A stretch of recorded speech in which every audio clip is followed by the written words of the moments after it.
There we go. Hello again. And thank you guys for watching us on Does It Resonate With You? We noticed that we've had a little bit of an increase in the number of subscribers Yep. And since last week. More views so too. We really appreciate it. And it seemed like you really liked our crazy conversation about metal detecting and dowsing rods. So we're going to think about, other sort of out of the box ways to use those kind of things. I mean, there's all kinds of things you can do with oracle cards and tarot cards and dowsing rods. So we're going to give that a think in the meanwhile, and see what we can come up with, because I know there's a lot of fun things. We used to measure energy fields with dowsing rods, people's energy fields, and all kinds of things. Oh, cool. Yeah, actually, I did that once with the pendulum. Yeah, point out your guides. You can do a lot of things with them. So I mean, it's just a reaction to energy, right? So anyway, what we've come up with today, John, you got an email from Anita Morjani, right? Is that you're on like an I'm email on her list? Newsletter? Yeah.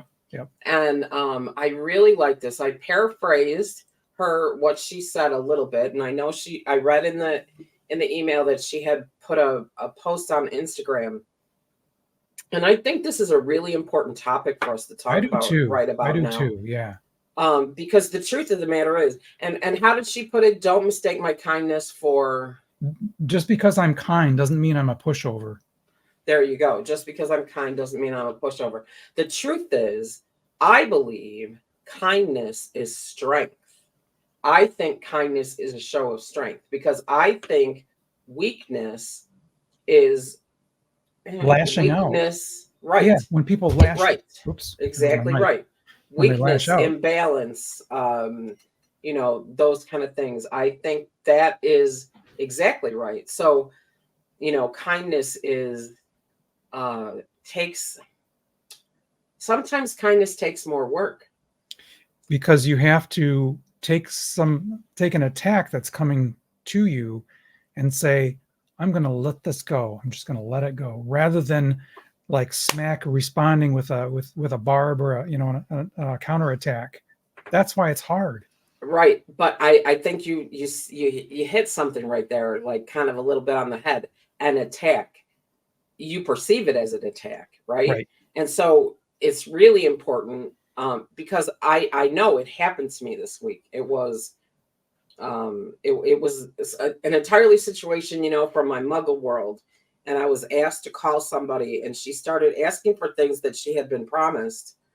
And I freaked, because they were things that I don't do. They were things I did not know about. I felt like I was put under the bus, and I lost it a little bit. And I was like, hold on a minute with myself, And then on top of it, if you can tell, I didn't feel good either. Like I sounded a lot worse when I was talking to her than I do today. And it was that reaction, and that reaction that I had of being thrown under the bus, right? Because that's what it felt like. Totally dulled the kindness. I did not need to react like that. Because the truth is, I can relate, right? Yeah. You were promised that. You deserve that. I believe that. I don't discount that, You just don't necessarily deserve it from me, because it's not something I do. Right. It involves bookkeeping, and we all know that I don't do bookkeeping. Yep. But to your point, had you been able to, empathize right then in the moment, that would have been that kindness. But I've done the same thing a number of times. Like you kind of like jump back or say, hey, wait a minute here, hey, right? And you kind of lose it a little bit in the moment, and it's so hard to be that even-keeled, even-tempered person all the time. And I'll tell you that I work with psychologists and therapists a lot in my work. I'm whatever. It's what I do. I like to work with practitioners, right? We already know that. That is a trauma response. Interesting. It's a trigger. It's a trauma trigger. What they said, them saying, saying something to you about something you can't deliver, or saying something to you that makes you feel diminished, or something that makes you feel less than, it is a trauma response. And so trauma responses are never kind, right? Right. They're never kind. So Nope. the ability to be kind and to choose kindness is a great show of strength and a great show of all the work that you've done on yourself to get to Yeah, a it's kind place. of a level of maturity. Say, I'm not going to let this True. other person dictate how I react, how I act. Yeah. And you know, I mean, have you ever met somebody that just is that way? You mean where I they? where they're just kind. They just Yeah. are. Yes, I I have. I And have you totally think, people that wow. are that way. And it's Mhm. like, have you ever been frustrated by it? Like, Nothing whoa. ever gets you upset. Yeah, right? Like, you know, especially if you're having a conversation, it's a frustrating conversation to have with somebody that doesn't get rattled. And I can be that way. There are a lot of things that don't rattle me, but it's like, I just want to be mad right now, and I really want you to give me permission to be mad right now, Right. and you're not getting mad. You're choosing kindness, and that's not really, Mm. like It's indulging uncalled my for. need, right? Exactly, right? Like, I mean, it's such a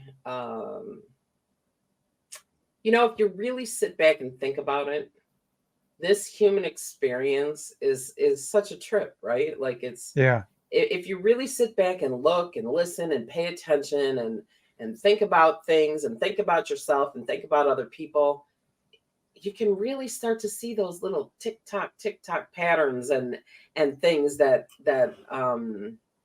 maybe that's one of the things you came here to experience, Yeah. right? Like, That reminds me, one of my favorite illustrations about that is, so the illustration goes, when you watch a TV program, especially something that has like a serial, a series, and you're really excited at the end of one program to know what's going to happen next, but you're not agonizing in your gut that things are going to go wrong, right? You're experiencing the story, and you're excited to see what happens next, but it's not soul crushing.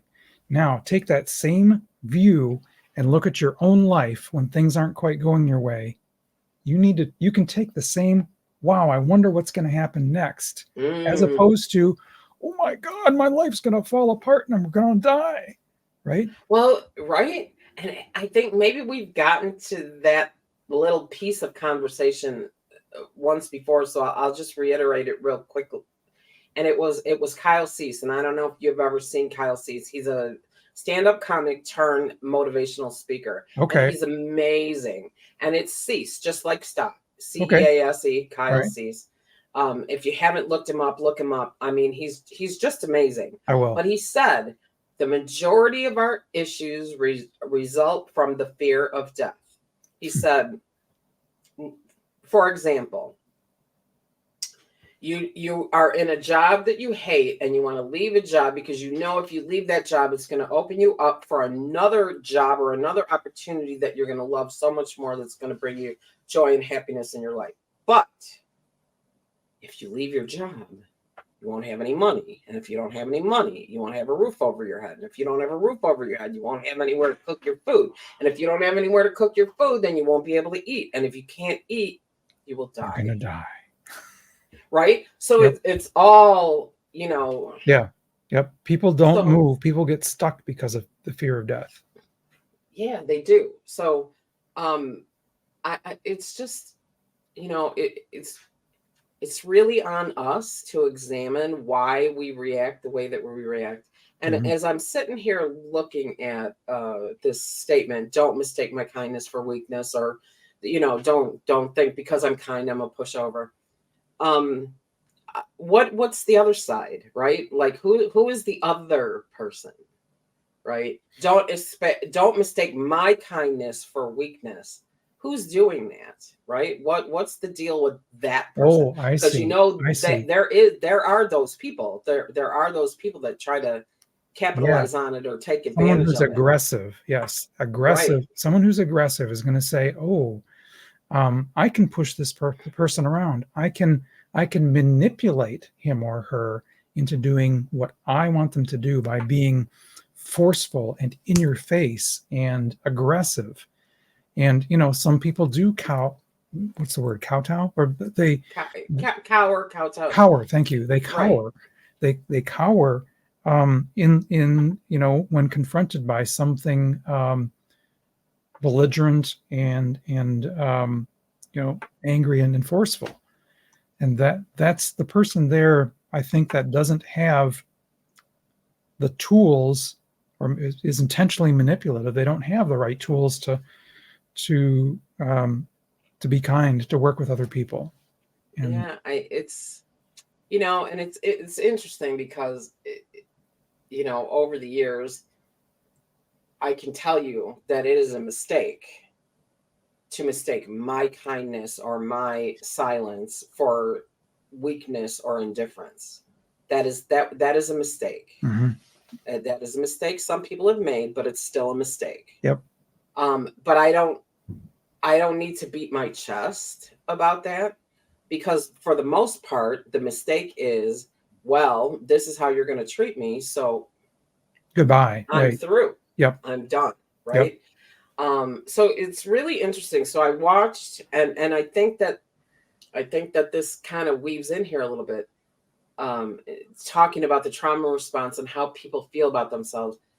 I watched a documentary on one of those streaming channels about Sylvester Stallone and his life. And he's an interesting cat. Like I had no idea how much he wrote. All the movies that he starred in, he has written. All of Really? them. The Wow. Expendables, Rocky, Rambo. He wrote them. Or if he didn't write them, like I don't think he wrote Rambo, but he rewrote Rambo. Wow. Right? So Because really an he was intellectual. really intellectual and really conscious of the stories he wanted to tell. That's cool. I like that. There was one where you'd have to watch it. It was well worth the hour and a half it took to watch it. It was really an interesting watch. But what was the most interesting was his father. His father was really damaged, and his father treated him really badly, like really badly, brutal. Oh. And every time, so Sylvester Stallone used that as an impetus to get bigger, stronger, louder, faster, better, right? Yep. So he didn't allow that to diminish him or to shut him down. Yep. And I mean, crazy things like he was an accomplished polo player, and his father wanted to play polo, was never as good as he was. As time went on, and when he got rich and he made money, he put together a polo match, and his father and he were both on horses playing polo. Sylvester was about to make a really powerful shot. I don't really know the terms. And the father came up and jacked him in the back with his mallet and knocked him off his horse. Did it on purpose. And it was like, and they showed him say, the only cheap shot in the whole game was delivered by my father. Wow. Which is amazing to me, because then they show at the end, the father is on his deathbed and he's there. He's taking care of him. He loves him anyway. Yep. Right? So it's so fascinating to, the human capability, right, to take trauma and to use it in a way. First of all, his whole goal in the stories he tells is to show people another way, to show people different things. Like it was calculated that Rocky lost in the end, right? And it was calculated, but it was also calculated that even though Rocky lost the fight, you walked away feeling like he won the movie, right? Yep. For sure. And so the capacity we have as humans, if we just take a step back and investigate why we are reacting the way we react, is so powerful and gives us an ability that I'm going to say that we're fortunate to have in this country. No matter what you think about this country in this moment, or what you think about what's going on, or who's in, who's out, who's up, who's down, it doesn't matter, because the freedom that we have here to choose the way we think, the way we worship, the way we speak, there's places where you and I wouldn't be able to do this. Right. There's places where if we were going to do this, we would have to hide in a closet and use a VPN. Right. Yeah, that's true. Right. That is true. So I was thinking about a story I read about Nelson Mandela in South Africa. Was in prison for, what is it, 30 years or something like that? Yeah, I think it.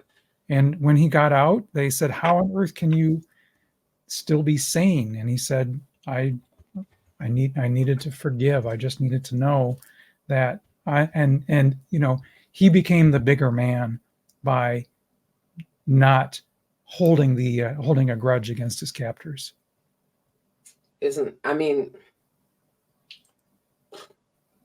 Yep, 27 years.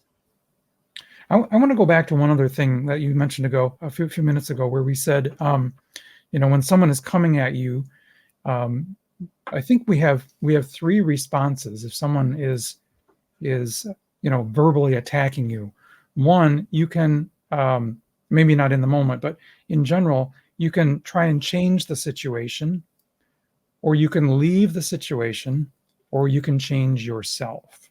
Right. And so changing the situation means like, hey, I'm going to try and get this person to be a little bit nicer. That might work sometimes, it might not. The next easiest, or then I guess the next possible thing is like, I'm just walking away. I can't be with you right now. I'm gonna leave, whether it's temporary or permanent. And then that third one is changing yourself, and that's where the big, the work on yourself happens. Absolutely, and I know that you love this quote, right? When I say, if you walk in somewhere loaded for bear, you're going to find a bear, yeah. Right? Yep. And that is a part of it, right? Because it's an energetic state of being, right? Mm-hmm. That responds. It's responsive. Yep. So if you walk in somewhere looking for trouble, you're gonna find it. And I'm reminded, I don't know if I told the story or not, but I'm reminded of a time I drove through the drive-through and I wanted iced coffee with only cream, no sugar. And for whatever reason, they put black, and I didn't catch it. So when I got to the window, the kid went to hand it to me, and I was like, "Oh, it's supposed to have cream." And he was like, and he went and looked on the screen, and it said black. And I said, I'm really sorry, I missed that. I didn't see it. Yep. So he fixed it, and he set it down, still a little. Right. And I said, thank you so very much for fixing that for me. I really appreciate it. That's all I did. Like, the right and kind human thing to do. I really appreciate you fixing that for me. Thank you so much. And I watched as it melted.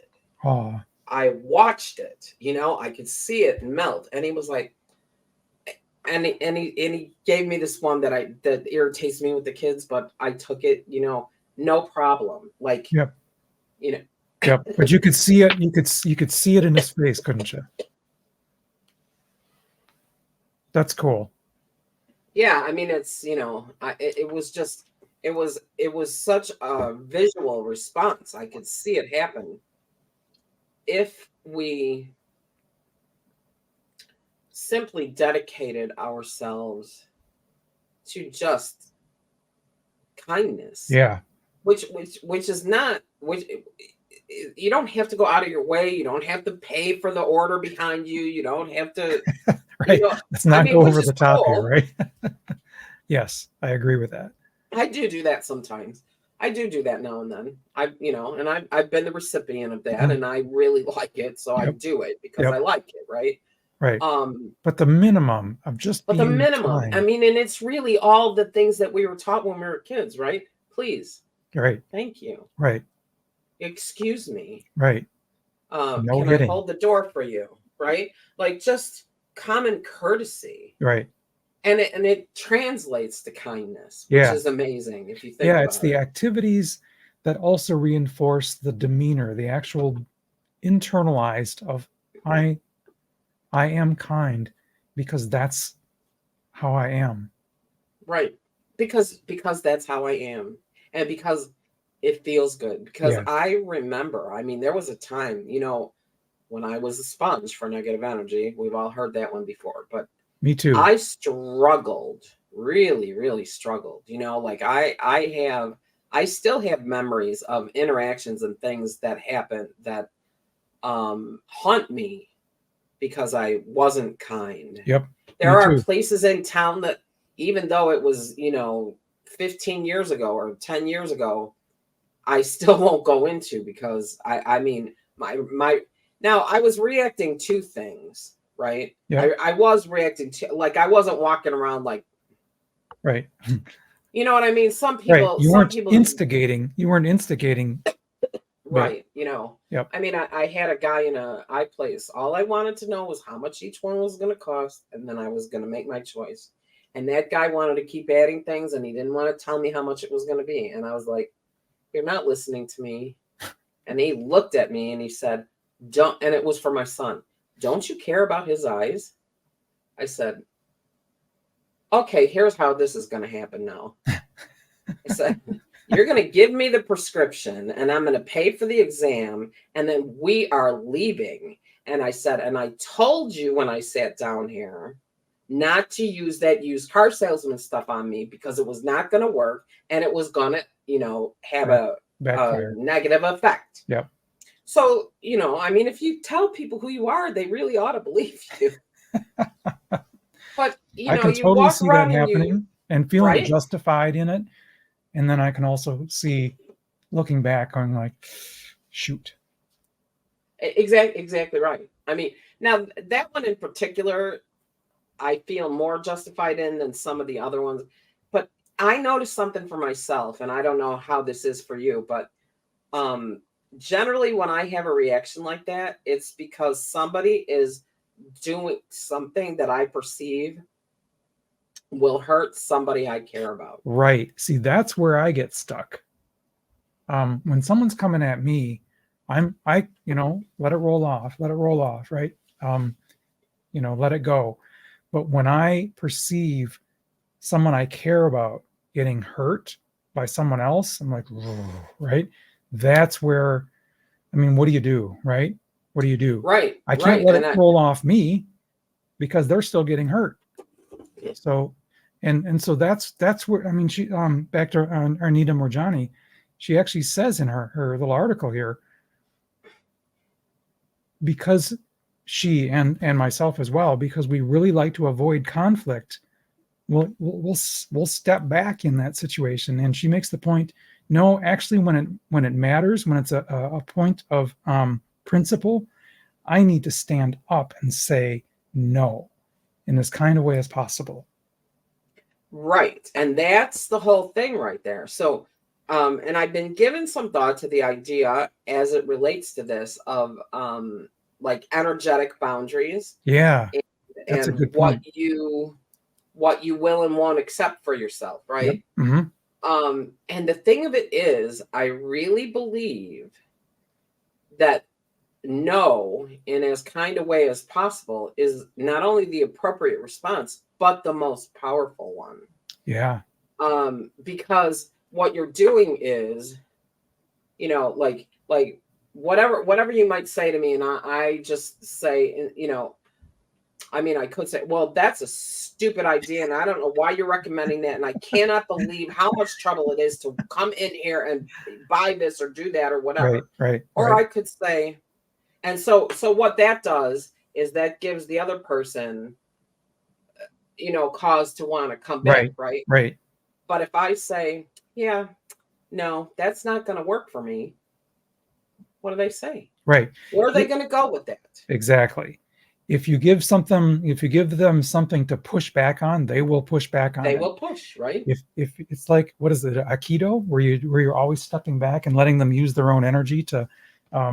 Oh yeah, right. Aikido. I think that's Aikido. It's actually a principle. All martial arts using their own energy against them, but essentially saying, I'm not going to give you anything to punch, because if I don't, then you won't punch me. Yeah, pretty much. I mean, it's, well, and because whatever they're doing, it's not about you anyway, really. Right? That is true. Like, they're triggered, it's about them. Yep. And I'm going to tell you what, and this is a good part of this conversation, I think, because I will never forget the first time I heard somebody say, when you get triggered, it's about you, not them. I was like, that is the stupidest thing I ever heard. I mean, I literally wanted to smack this person upside their head. Like, right. And it's somebody I love and really care for. And it was a teacher, you know, and a member of my family. And I was like, no, I am reacting to this person being a jackass or that person being a jerk. It's not about me. It's about them. Right. And then I was like, ooh, and then as time, let's think this through. Right. Well, as time went on, and as I started to understand the concepts of energetic boundaries, energetic balance, because I firmly believe in energetic balance, and I don't think anyone is anywhere near enough in enough balance energetically speaking. It is something people should be doing on a daily, regular basis. Balance your chakras. Balanced energy is resilient energy. Resilient energy is less reactive.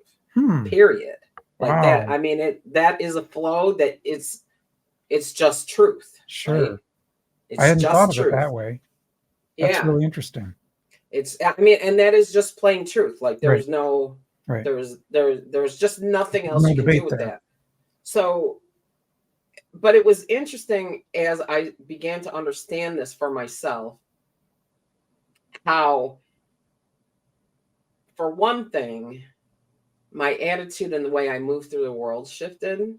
So I just felt better. I was happier. I felt better. I looked happier.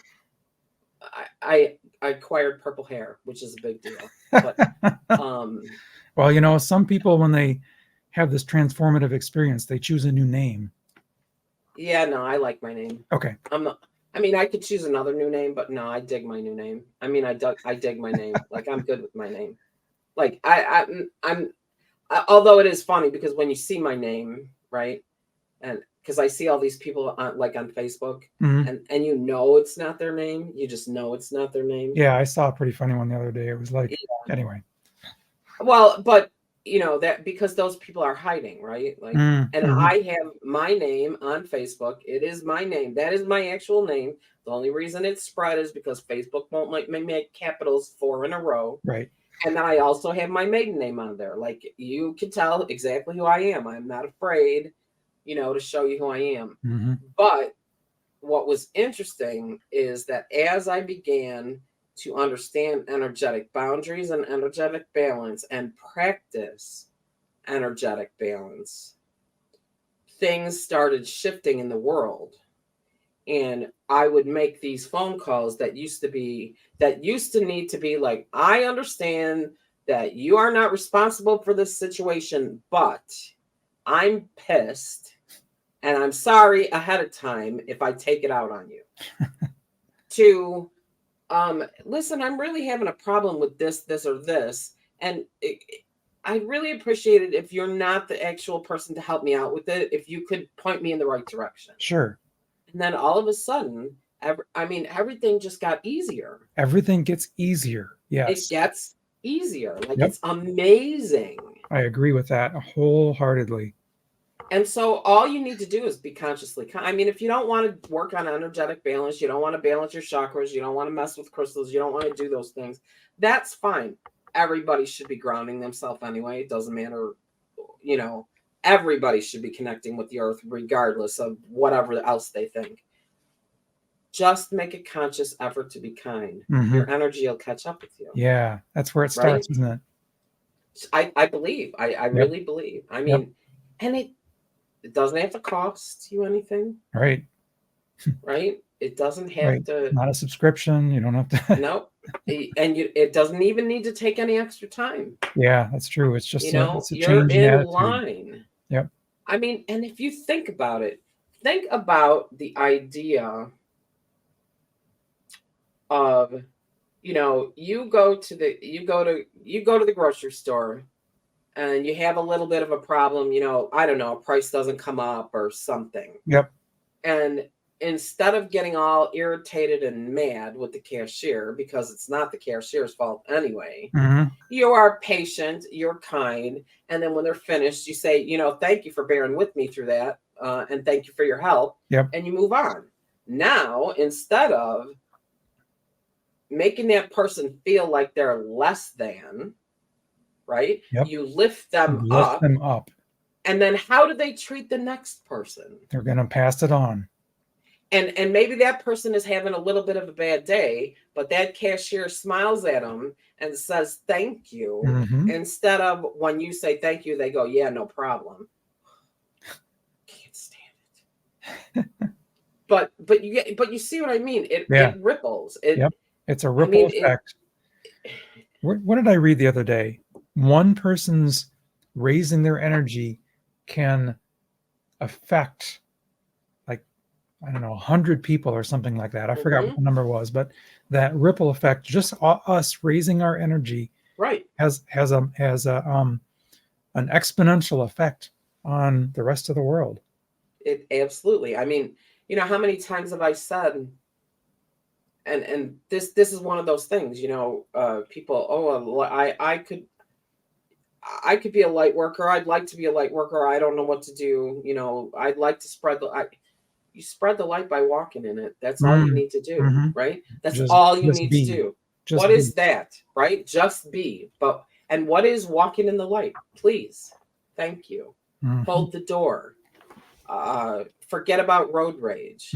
Let somebody out in front of you. Wish kindness. Wish good things to people. That's it. Yeah. Right? Wish. You could sit in your house and walk in the light, right? Right. And just send a wish and a prayer out into the world, peace and kindness for everyone. Huge. Yep. Right. And I think we talked about this on the show, and we're coming into it. So I think maybe we should talk about, and not now, but some kind of experiment or some kind of something that we can do for the holidays. I don't know. Did we talk about it on the show? Maybe not, because we started in January, right? Yeah. There is a shift in the energy around Christmas time. You can feel it. People can feel it. It doesn't matter if you're Christian or Jewish, or it doesn't matter, because it's that holiday, and it's not the bustle, the hustle and the bustle and the shopping. But if you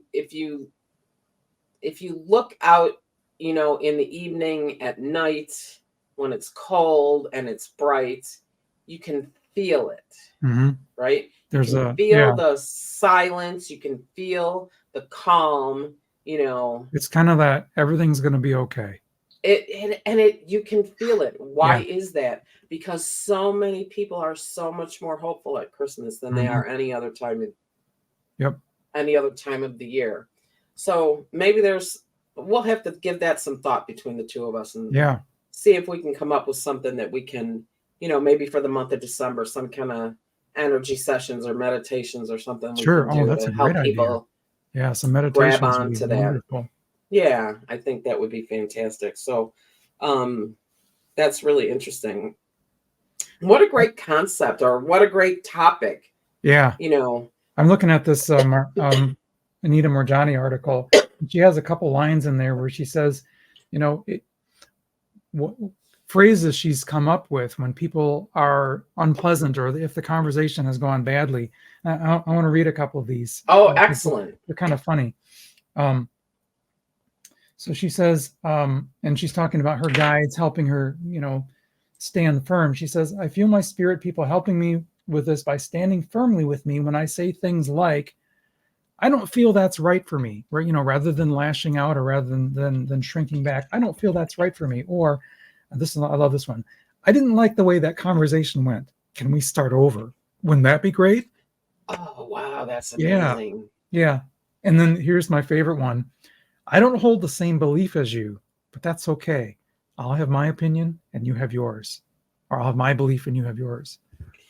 Wouldn't that be amazing if we couldn't get to that place? Holy cow. Now? That would be peace on earth. It would be. If I didn't have to force you to change your beliefs. And what's interesting about that is and I'm not really sure, and this is certainly not a conversation I want to get into right now, but I'm not really sure why anyone feels so and let's face it, it's more one side than another, but I'm not going to go there. Why anyone feels so compelled to feel like it's necessary that I believe what you believe. Right? I think it's because of this overarching insistence on being right. Right? That's a whole nother conversation. But right. The whole thing about I am right and therefore you must change.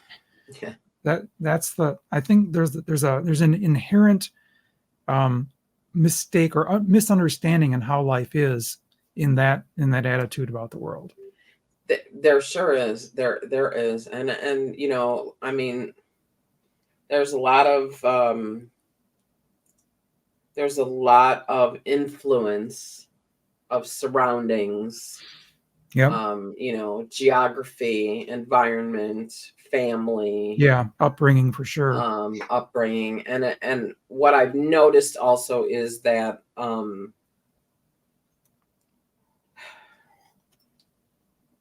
mean, for me, it's always been a struggle because I'm like, I get it. Why don't you? You know what I mean? Right. Like I can't be that person. I get it. Why don't you? But also, it's like, I'll use salespeople as an example just because it's kind of an easy one, to recognize. An easy target, right? Right? Do not try to separate me from my money. Don't do it because it's not going to go well for you. It just isn't. I am good enough. I'm not a penny pincher by any stretch of the imagination. I know what I want. I do my research. I get what I mean. Don't come up to me and try to separate me from my money. It's not going to work. But there are people who can be sold, right? And so sure. I until I really started looking at the idea of astrology and birth charts and astrological signs and numerology and people's inherent characteristics, which I believe are energetic in nature, I really could not understand, like, I mean, there are things that are happening right now that I still can't understand, but how could anybody actually believe that somebody's got the Brooklyn Bridge to sell to them and actually hand over money? You know what I mean? Like, like that would just not happen to me. How do people answer the phone and somebody says they're from the IRS? Now, please go out and get $2,500 worth of Apple gift cards. What? Right. How do you fall for that? I don't understand it. I really but people do it. I know someone I respect greatly is actually a medical professional. Was literally at the bank taking out or getting a cashier's check for $3,000, and the cashier said, "Are you sure you know this person?" Because he was mailing it to Nigeria, and right, and he said, "Well, yeah, that person emailed me," and the cashier basically said, "There's a possibility that this isn't what you think it is. Do you want to think on it?" And he went home, and then he realized that was a scam. I mean, right? Can you imagine? Like, yeah. But I mean, and I don't get them very much anymore because I don't respond to them and I report them as phishing immediately. Right. But like it that one where it was I have $1 million for you. You just need to send me I'm going to send you $8,000 and you send me $3,000 back, or whatever that shenanigans was. Yeah. And I remember that it was somebody that worked for me and it happened to her parents. And I'm like, it's a scam. Right. No, this is legit. I mean, they've already been to the bank. I'm like, I'm telling you, it's a scam. It's not real. No, it's fine because they've already gotten the money, which of course was within hours missing, along with all the rest of their money. Oh man. or so, I mean, it was something of that nature, Yep. right? No, I know that. I know Because exactly that's how what that's they handled. do, right? Like they, right? Isn't it? They Well, send you, and then they. yeah, This was before the internet, where they could get you on, online. right. The money order one is they send a fake money order and you put it in your account and then you send the $3,000 back. And then as soon as that money order is determined to be fake, that money gets pulled out of your account. And so Okay. So so you're $3,000 you short. lose the initial money that they sent you because it's not real. Well, and I just don't understand. I just, Right. I don't You and I have understand. a level of skepticism about things that, right? We are Yeah. skeptical about Is it skepticism, or is it intelligence? what is it's not, yeah, it's not being skeptics, it's being not trusting. Yeah, I don't know. Is it a BS detector? It's a BS detector, right? It's skepticism for what's clearly BS. Yeah, right. Like, I mean, geez. Do not call me and tell me you're from the IRS that you want money. Or sometimes I say, please call me and tell me you're from the IRS, because I think it would be very much fun. Yeah. But I mean, but it's amazing, because I got a call from a client one time, and she said, this person said they're from the IRS and that we owe them $2,500. And I'm like, no, you don't. I've been doing your taxes for 2 decades. You do not owe the IRS $2,500. I don't know. Are you sure? Because they sounded, like they really meant what they were saying. And I was like, well, yeah, they meant what they were saying. They wanted you to send them either your bank account information or $2,500 or whatever. You do not owe the IRS $2,500. Not only that, if you did owe the IRS, they would not call you on the phone. They would send you a letter. Like, this is a scam. Are you sure? Yep.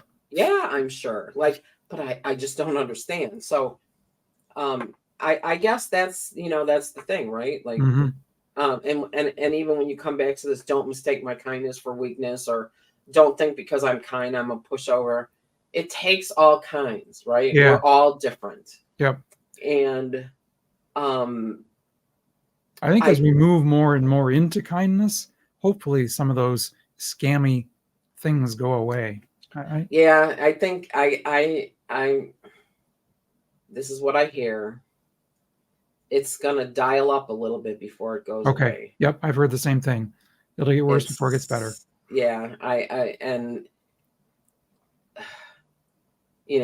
sooner or later everybody's gonna realize that they shouldn't fall for it. But yeah, I have a feeling, because that's, whenever you cut off a source of energy to to anything, you cut cords from people who are not in your best interest. They like flip their wigs a little bit. Right. So I think that's kind of what's happening. And technology is not really helping with this. True. I mean, some of these things I've watched where people, oh, well, let me log into your computer. No, okay, you log onto your bank account. What? Right. No. Right. BS detector. No. BS detector is at 300. Yeah, like, no. I mean, at least at the stores, I think they're a little bit trained. If you go in to buy a bunch of, cards. Yeah. They're like, is anybody making you do this or whatever? I don't buy that many gift cards, but I don't know. Like, so this is the one last thing I want to ask, because I like this thought. Does every single person who starts to choose kindness start creating like a wave, if you will, that helps to push all those other things to the side? My initial inclination is yes. As you raise your energy, like attracts like, you'll be bringing kinder things, kinder people to you, and the scammy things just won't be attracted to you anymore. I think that's true. I think that's true, and I think that the more people get enveloped in each other's circles, the more they draw on each other's strength, and the less likely they are to be taken in by those kind of things. So I mean, can you imagine? Just be kind. You'll change the world. Fabulous. Right? I'm in. I love that. That's a poster right there. Right? Just be kind. You'll change the world. That's the best note. Really good. That is the best note we've ever ended on. Yeah, I think that's a great place to end. So, again, thank you all. If you've listened this far, we really appreciate it. We hope that you take something away from these conversations that we have, that enhances and enriches your life, because that's important to us. Yeah. And we love these conversations, and we love sharing them with you. And so